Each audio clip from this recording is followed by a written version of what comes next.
नमस्कार दोस्तों, स्वागत है आप सभी का एक बार फिर से आपके प्रिय चैनल पर। दोस्तों आज आपके लिए जो हम खबरें लेकर आए बेहद जरूरी है आप लोगों तक पहुंचाना। साथ ही दोस्तों चाइना भारत विवाद को लेकर जो बड़ी खबरें आ रही है सब आपके सामने लेकर आए। दोस्तों यहाँ पर युद्ध वाले हालात बनते हुए नजर आ रहे हैं दोस्तों, लेकिन उससे पहले अगर आप भी अपने भारतीय सेना और प्रधानमंत्री नरेंद्र मोदी के हर कदम का दिल से समर्थन करते हैं दोस्तों, तो इस वीडियो को अभी कर दीजिए लाइक, चैनल को कर दीजिए सब्सक्राइब, बेल आइकॉन दबाइए, साथ ही कमेंट बॉक्स में लिख दीजिएगा जय हिंद जय भारत। जी हाँ दोस्तों, तो दोस्तों खबरों में आगे बढ़ने से पहले आपको आज के हेडलाइंस बता दें, जहां आपको पहली खबर में बताएंगे कि चाइना का सबसे बड़ा दोस्त, सबसे प्यारा दोस्त पाकिस्तान ने दे दिया है चाइना को तगड़ा झटका। जी हाँ दोस्तों, क्या है खबर बताएंगे आपको, साथ ही बताएंगे जहां पर ताइवान को है भारत पसंद,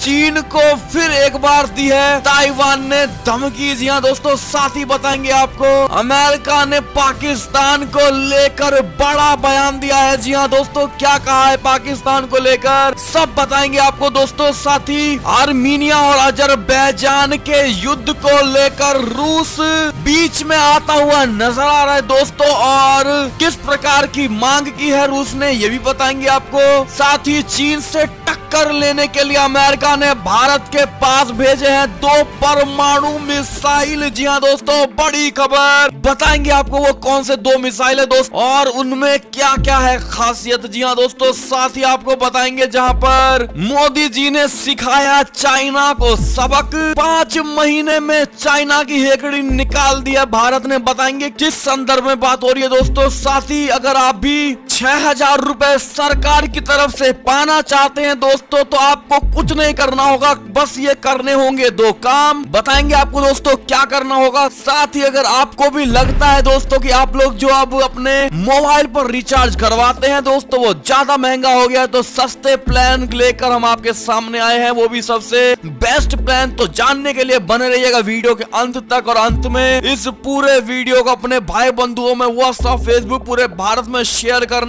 बिल्कुल मत भूलिएगा दोस्तों। अब चलते हैं पहली बड़ी और जरूरी खबर की तरफ, जहां आपको बता दे दोस्तों कि चाइना का जिगरी दोस्त कहलाने वाला पाकिस्तान ने अब भारत के बाद दिया चाइना को तगड़ा झटका। जी हाँ दोस्तों, टिकटॉक को पाकिस्तान से भी ब्लॉक कर दिया गया है। बड़ी खबर बता दें, भारत के बाद पाकिस्तान ने भी चाइना को तगड़ा झटका दिया है। जी हाँ, पाकिस्तान के दूर संचार प्राधिकरण ने शुक्रवार को चीनी एप्लीकेशन टिकटॉक को ब्लॉक कर दिया है। पाकिस्तान के जियो न्यूज की रिपोर्ट के अनुसार प्राधिकरण का कहना है कि कंपनी अवैध ऑनलाइन सामग्री के सक्रिय मॉडरेशन के लिए एक प्रभावी तंत्र के विकास के निर्देशों का पालन करने में पूरी तरह से विफल रही है। गौरतलब है कि भारत ने जून में सुरक्षा कारणों का हवाला देते हुए टिकटॉक समेत कई चीनी एप्लीकेशन को बैन कर दिया था। जी हाँ दोस्तों, ऐसे में पाकिस्तान के दूर संचार प्राधिकरण ने कंपनी को अवैध ऑनलाइन सामग्री के सक्रिय मॉडरेशन के लिए एक प्रभावी तंत्र के विकास को लेकर बार बार कहा गया था, मगर कंपनी प्राधिकरण के इस बात पर अमल नहीं किया, क्योंकि कंपनी को लगता था कि पाकिस्तान चाइना के तलवों के तले दबा हुआ है। लेकिन दोस्तों नतीजन प्राधिकरण ने पाकिस्तान में टिकटॉक को ब्लॉक करने का फैसला किया। बता दें कि पाकिस्तान ने जुलाई में ही टिकटॉक को इसके लिए चेतावनी भी दी थी। ऐसे में दोस्तों इस टिकटॉक ब्लॉक करने के पीछे आपको क्या कारण लगता है दोस्तों? क्या ये सच में जो कारण बताया गया है कि गलत कंटेंट दिखाया जाता है इसको लेकर ब्लॉक किया गया है दोस्तों, या फिर पाकिस्तान को चाइना से और भी मदद चाहिए दोस्तों, वो भी फ्री में, ताकि चाइना जैसे ही इसकी मदद करे पाकिस्तान की, पाकिस्तान तुरंत टिकटॉक पर से बैन हटा दे? अगर ऐसा ही आपको भी लगता है दोस्तों तो कमेंट सेक्शन में जरूर लिखकर बताइएगा दोस्तों। और ये भीख मांगने वाली प्रवृत्ति पाकिस्तान की कब खत्म होगी बताना मत भूलिएगा। एक और खबर की माने तो ताइवान को है भारत पसंद, चीन से फिर कहा भाड़ में जाओ। जी हाँ दोस्तों, कल की खबर में उन्होंने गेट लॉस्ट कहा था, लेकिन आज जो खबर आ रही है दोस्तों, जहां पर भारत के साथ पूर्वी सीमा पर तनाव में उलझा चाइना ताइवान पर लंबे वक्त से दावा ठोकता रहा है, यहाँ तक कि वो ताइवान के साथ संबंध रखने पर दूसरे देशों को भी धमकाता रहा है। बावजूद इसके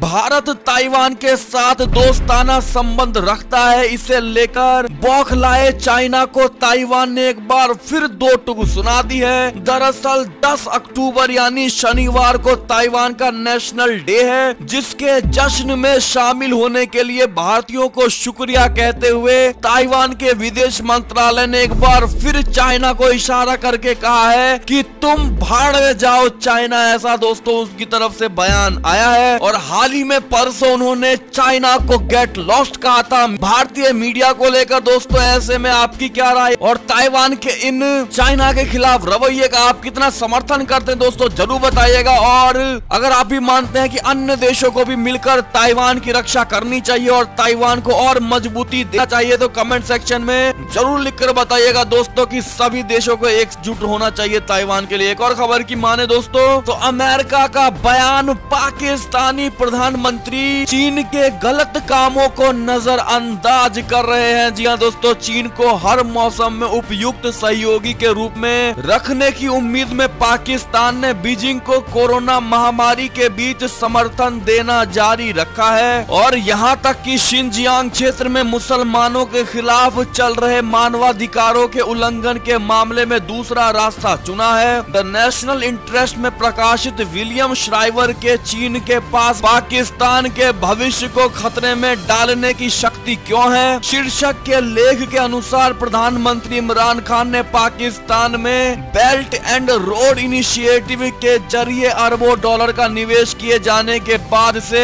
चाइना की आलोचना को संतुलित बनाए रखा है। ऐसे में दोस्तों अमेरिका का साफ लहजे में पाकिस्तान को कहना है कि वो चाइना के हर गलत कामों को नजरअंदाज करके सभी कार्यों को सपोर्ट कर रही है। ऐसे में दोस्तों पाकिस्तान को साफ लहजे में धमकी मिलती हुई दिखाई दे रही है अमेरिका की ओर से। इस पर आपकी क्या राय है दोस्तों जरूर बताइएगा। और आपको नहीं लगता कि चमचे कभी गलत काम नहीं देखते? जी हाँ दोस्तों, एक और खबर की माने तो व्लादिमीर पुतिन के कहने पर आखिरकार बातचीत को तैयार हो गए आर्मीनिया और अजरबैजान। रूस करेगा इनकी मध्यस्थता। जी हाँ दोस्तों, बता दें करीब 2 हफ्ते से नागोर्नो काराबाख क्षेत्र में जारी जंग के हालात देखकर ये सोचना बेहद मुश्किल था कि जल्द ही इसका हल होगा। अब आर्मीनिया और अजरबैजान ने पहली बार वार्ता करने पर सहमति जाहिर की है। रूस के मध्यस्थता करने पर यह फैसला किया गया है कि रूस के विदेश मंत्रालय की प्रवक्ता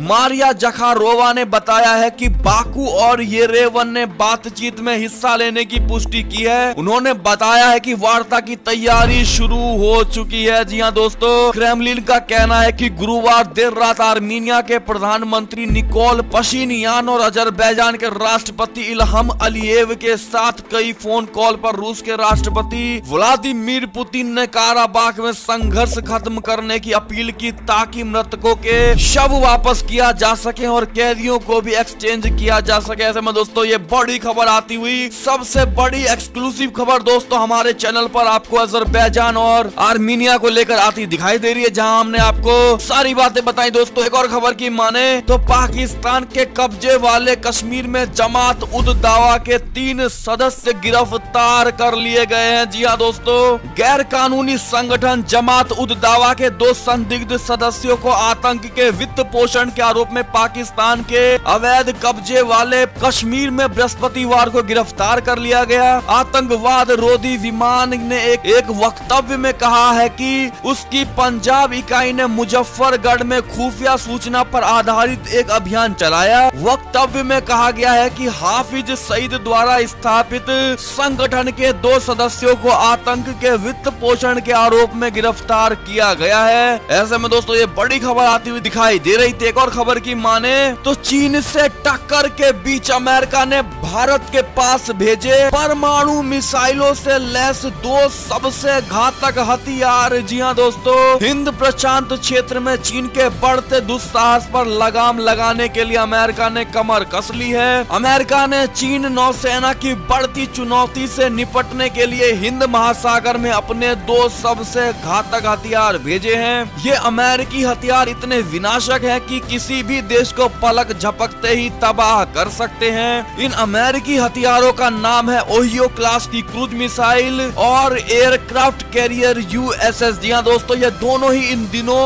हिंद महासागर में मौजूद है। साथ ही आपको दोस्तों बता दें कि ये दोनों मिसाइल इतने फेमस क्यों हैं, क्यों ये पूरी दुनिया में तबाही का हथियार माने जाते हैं। जी हाँ दोस्तों, आपको बता दें परमाणु ऊर्जा से चलने वाली ये सबमरीन 25 सितंबर को डियागो गार्सिया पहुंची थी। माना जा रहा है कि यहाँ पर सबमरीन के चालक दल को बदला गया। ओहियो श्रेणी की ये सबमरीन अमेरिका की सबसे विशाल पनडुब्बी मानी जाती है, जिसके विस्थापन की क्षमता 17,000 टन है। इस सबमरीन को वर्ष 1922 में लॉन्च किया गया था दोस्तों। और आपको बता दें इस सबमरीन में इतनी क्षमता है कि ये जिस इलाके में पड़ती है उस पूरे इलाके को नस्ते नाबूद खत्म कर देती है। जी हाँ दोस्तों, ऐसे में ये बड़ी खबर आती हुई दोस्तों, ऐसे में अगर आप भी अमेरिका को भारत को पहुंचाए गए इन दोनों मिसाइलों को लेकर धन्यवाद करना चाहते हैं दोस्तों, कमेंट सेक्शन में उनको धन्यवाद जरूर कर दीजिएगा दोस्तों। एक और खबर की और चलें तो भारतीय राजदूत ने कहा है कि बांग्लादेश और भारत संबंध रणनीतिक साझेदारी से है ऊपर। जी हाँ दोस्तों, दरअसल बांग्लादेश में भारत के नए उच्चायुक्त विक्रम दोराईस्वामी ने कहा है कि दोनों पड़ोसी देशों के बीच साझेदारी परस्पर सम्मान पर आधारित है। उन्होंने कहा कि बांग्लादेशी लोगों की भावना का भारत गहराई से प्रशंसा और सम्मान करता है, जिन्होंने ऐतिहासिक संघर्ष के माध्यम से अपनी विशिष्ट पहचान के आधार पर राष्ट्र का निर्माण किया है। दोराईस्वामी ने ढाका में अपने सरकारी आवास इंडिया हाउस में मीडिया के साथ बातचीत में गुरुवार को ये बातें कही। ऐसे में दोस्तों आप भारत बांग्लादेश के रिश्ते को कैसे देखते हैं, किस नजरिए से, जरूर बताइएगा। एक और खबर की ओर चलें तो पाकिस्तान की खुफिया एजेंसी आईएसआई को गुप्त जानकारी देने वाला HAL कर्मचारी को गिरफ्तार कर लिया गया है। जी हाँ दोस्तों, पाकिस्तान की खुफिया एजेंसी इंटर सर्विसेज इंटेलिजेंस को लड़ाकू विमान संबंधी जानकारी मुहैया कराने को लेकर हिंदुस्तान एरोनॉटिक्स लिमिटेड के एक कर्मचारी को गिरफ्तार कर लिया गया है। महाराष्ट्र पुलिस ने शुक्रवार को बताया कि व्यक्ति भारतीय लड़ाकू विमान और उसकी विनिर्माण इकाई संबंधी खुफिया जानकारी ISI को दे रहा था। ऐसे में दोस्तों ये बड़ी खबर आती हुई और बड़े हमले से भारत एक बार फिर बचता हुआ नजर आया दोस्तों, और इनकी सारी प्लानिंग फेल होते हुए नजर आई है इन ISI वालों के। ऐसे में आपकी क्या राय है जरूर बताइएगा दोस्तों, लिखना मत भूलिएगा दोस्तों। एक और खबर की ओर चलें तो राष्ट्रपति चुनाव से ठीक पहले डोनाल्ड ट्रंप की माइक पोम्पियो से क्यों ठनी, इसकी वजह क्या है नाराज होने की। आपको बता दें ये सवाल तब खड़ा हुआ है जब ट्रंप के हालिया इंटरव्यू से, जिसमें उन्होंने विदेश मंत्री माइक पोम्पियो और अटॉर्नी जनरल विलियम बर को लेकर नाराजगी जताई। फॉक्स न्यूज के साथ टेलीफोन इंटरव्यू में ट्रंप ने दोनों सहयोगियों का जिक्र करते हुए कहा कि दोनों कैबिनेट सदस्यों को बराक ओबामा के कार्यकाल से जुड़ी चिंताओं पर ध्यान देने की जरूरत है। डोनाल्ड ट्रंप ने आगे कहा कि माइक पोम्पियो को 2016 की राष्ट्रपति पद की उम्मीदवार रही हिलेरी क्लिंटन के इमेज खोजने की कोशिश करनी चाहिए, जो विदेश मंत्री होने के बावजूद हमेशा से प्राइवेट सर्वर के इस्तेमाल के लिए रिपब्लिकन कार्यकर्ताओं के निशाने पर रही थी। ऐसे में दोस्तों इन बातों से माइक पोम्पियो को बुरी लगती नजर आई दोस्तों। ऐसे में उन्होंने और डोनाल्ड ट्रंप के बीच में थोड़ी मतभेद होती हुई नजर आ रही है। इस पर आपकी क्या राय है दोस्तों, जरूर बताइएगा। एक और खबर की ओर चलें तो सऊदी को मनाने के लिए सेना का लालच दे रही है पाकिस्तान। कुरैशी ने कहा जारी रखेंगे सैन्य समर्थन। जी हाँ दोस्तों, पाकिस्तान सरकार अपने सबसे बड़े फाइनेंसर सऊदी अरब को मनाने के लिए दिन रात एक किए हुए हैं। कश्मीर को लेकर पाकिस्तान विदेश मंत्री शाह महमूद कुरैशी के बयानबाजी से दोनों देशों में आई तलखी को कम करने का जिम्मा भी उन्हें ही सौंपा गया है। महीनों तक अनुरोध करने के बावजूद कुरैशी से सऊदी अरब के विदेश मंत्री प्रिंस फैसल बिन फरहान अल सऊद ने टेलीफोन पर कुछ मिनट ही बात की। ऐसे में दोस्तों पाकिस्तान के मंत्री शाह महमूद कुरैशी सऊदी अरब को मनाने में लगे हुए हैं दोस्तों, लेकिन अपनी चालबाजी को कम नहीं करेंगे और दूसरे भी इनसे नाराज ना हो, इस सोच के साथ पाकिस्तान आगे बढ़ने की कोशिश करता है। लेकिन अन्य देश पाकिस्तान की तरह किसी का चमचा और बेवकूफ देश नहीं है जो इनकी बातों में आ जाएगी दोस्तों। ऐसे में आपकी क्या राय है जरूर बताइएगा। एक और खबर की माने तो भारी विरोध के बीच किर्गिस्तान के राष्ट्रपति इस्तीफा देने को हो गए राजी। जी हाँ दोस्तों, एक और खबर की ओर चले तो कमला हैरिस इसको लेकर पाकिस्तानी अमेरिकियों को क्यों लग रहा है डर? जी हाँ दोस्तों, बता दें अमेरिका चुनाव को लेकर पाकिस्तानी एक अजीब दुविधा में फंसे हुए नजर आ रहे हैं, क्योंकि अमेरिका में बसे पाकिस्तानी समुदाय को लेकर ये तय माना जा रहा था कि वो साल 2020 के राष्ट्रपति चुनाव में डेमोक्रेटिक पार्टी के लिए ही वोट करेंगे। हालांकि डेमोक्रेटिक पार्टी की तरफ से उपराष्ट्रपति के पद पर भारतीय अफ्रीकी मूल की कमला हैरिस को खड़ा करने के बाद से कई पाकिस्तानी अमेरिकियों के लिए फैसला करना बेहद मुश्किल हो गया है। जी हाँ दोस्तों, ऐसे में आपकी क्या राय है इन पाकिस्तानी अमेरिकियों को लेकर? दोस्तों अपनी राय जरूर दीजिएगा। एक और खबर की माने तो जमीनों पर अतिक्रमण के आरोपों पर बोले सिंधिया, कहा 300 साल से परिवार के पास में है संपत्ति। जी हाँ दोस्तों, पूर्व केंद्रीय मंत्री और भाजपा के राज्यसभा सांसद ज्योतिरादित्य सिंधिया ने शुक्रवार को कहा कि कांग्रेस जिन जमीनों पर अवैध कब्जा करने का आरोप लगा रही है वे उनके परिवार के पास 300 वर्षों से है। उन्होंने कहा, अब मेरी पैदाइश राज परिवार में हुई तो इस गलती को मैं स्वीकार करता हूं, लेकिन वो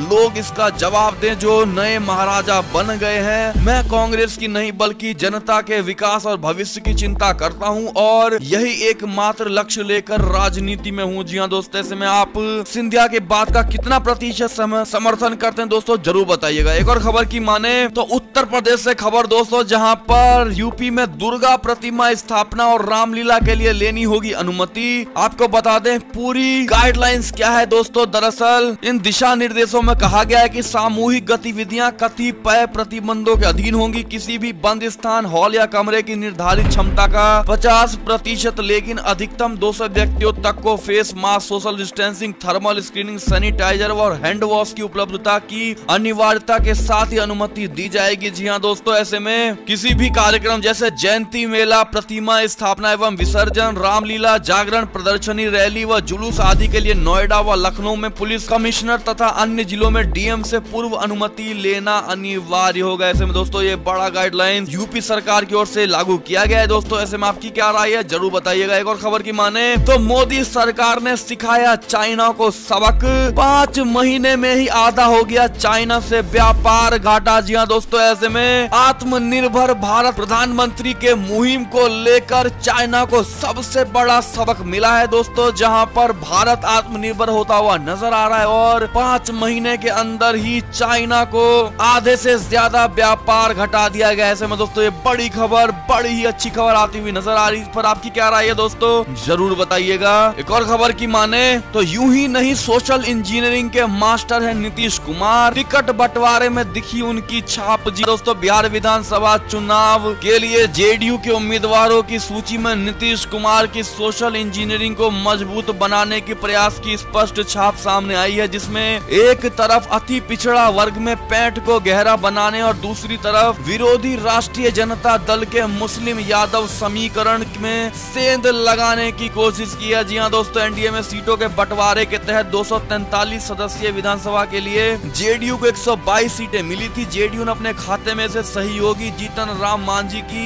हम पार्टी को 7 सीटें दी। इसके बाद पार्टी ने 115 सीटों पर अपने उम्मीदवारों की सूची बुधवार को जारी कर दिया। ऐसे में दोस्तों अगर आप भी मानते हैं कि नीतीश कुमार कुछ भी सही लेकिन है मास्टरमाइंड, तो कमेंट सेक्शन में जरूर लिखकर बताइएगा दोस्तों कि नीतीश कुमार मास्टरमाइंड से कम नहीं। एक और खबर की माने तो काले धन के खिलाफ मोदी सरकार को मिली एक और बड़ी कामयाबी। जी हाँ दोस्तों, एक्सक्लूसिव खबर, स्विस बैंक से भारत को मिली खाता धारकों की दूसरी लिस्ट। जी हाँ दोस्तों, मोदी सरकार को काले धन के खिलाफ लड़ाई में एक और बड़ी सफलता मिली है। भारत और स्विट्जरलैंड के बीच काले धन की सूचना संधि के स्वतः आदान प्रदान AEOI की नई व्यवस्था के तहत अपने नागरिकों के स्विस बैंक खातों की दूसरी सूची स्विट्जरलैंड सरकार से हासिल हो गई। भारत को AEOI के तहत सितंबर 2019 में स्विट्जरलैंड से वितरण का पहला सेट मिला था। उस समय इसमें 75 देश शामिल थे। ऐसे में दोस्तों बड़ी खबर और काले धन को लेकर ये बड़ी जीत मोदी जी को हाथ लगी है दोस्तों, और अब आने वाले हैं और काले धन जमा करने वालों की लिस्ट और उनके नाम भी आएंगे दोस्तों। इसलिए अगर आप भी हमारे चैनल पर नए हैं तो सब्सक्राइब जरूर कर लीजिएगा दोस्तों, हर नई और सबसे पहले खबर जानने के लिए। एक और खबर की माने दोस्तों तो करौली की घटना पर भड़के केंद्रीय मंत्री, कहा सीएम गहलोत से पूछा, कहा क्या राजस्थान को बंगाल बनाना चाहते हो। एक और खबर की माने दोस्तों तो अयोध्या में तराशी गई शिलाओं महिलाओं को राम जन्मभूमि ले जाने का काम शुरू हो गया है। जी हाँ दोस्तों, बड़ी खबर। ऐसे में कमेंट सेक्शन में जय श्री राम जरूर लिख दीजिएगा दोस्तों इनके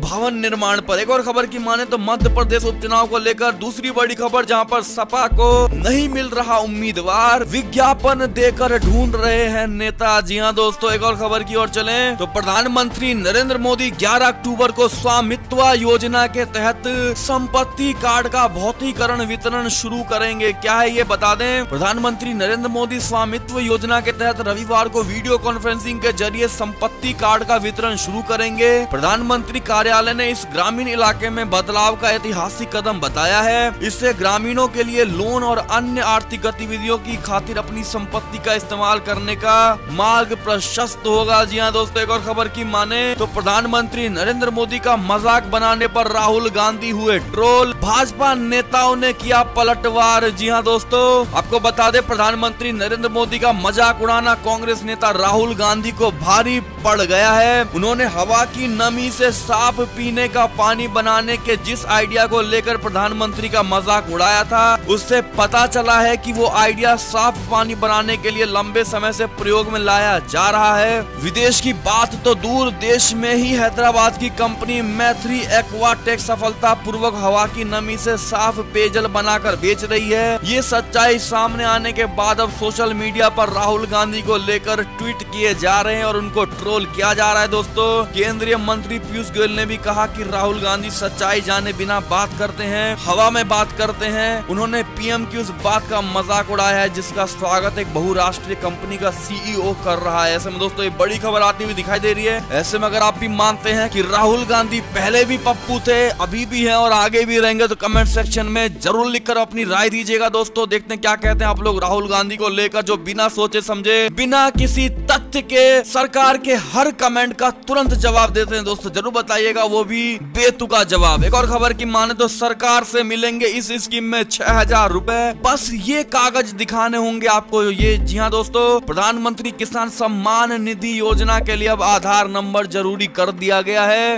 इस योजना के तहत सालाना 6000 रुपए केंद्र सरकार की तरफ से किसानों को दिया जाता है। केंद्र सरकार की इस योजना के तहत पहले भी आधार जरूरी था, लेकिन सरकार ने कुछ छूट दे रखी थी। हालांकि अब ऐसा कोई छूट नहीं मिलने वाला और जिनका आधार बैंक खाते से जुड़ा हुआ होगा उसी को इस योजना का लाभ मिलने वाला है। अप्रैल में केंद्र सरकार में असम, मेघालय, जम्मू कश्मीर और लद्दाख के किसानों के लिए इस छूट की सीमा बढ़ाकर 31 मार्च 2021 कर दी गई थी। हालांकि बाकी पूरे देश के लिए सीमा दिसंबर 2019 तक ही थी। जी हाँ दोस्तों, ऐसे में ये बड़ी खबर आती हुई दिखाई दे रही है। ऐसे में अगर आप भी चाहते हैं प्रधानमंत्री किसान सम्मान निधि योजना से 6000 रुपए सालाना लेना, तो आप कमेंट सेक्शन में जरूर पूछ सकते हैं। दोस्तों आपको हम बताएंगे क्या उपाय है। इसके साथ ही एक और खबर की माने तो अगर आपको भी जियो, एयरटेल और अन्य ऑपरेटर पर अनलिमिटेड कॉलिंग और डेटा रिचार्ज चाहिए दोस्तों, तो 200 से कम में है ये आपके लिए बेस्ट प्लान। जी हाँ दोस्तों, इंडियन टेलीकॉम मार्केट तेजी से बदल रहा है और कम कीमत में ढेरों बेनिफिट्स वाले प्लान कंपनियां ऑफर कर रही हैं। फिलहाल रिलायंस जियो, भारती एयरटेल और वीआई यानी वोडाफोन आइडिया का फोकस यूजर्स को ज्यादा हाई स्पीड डेटा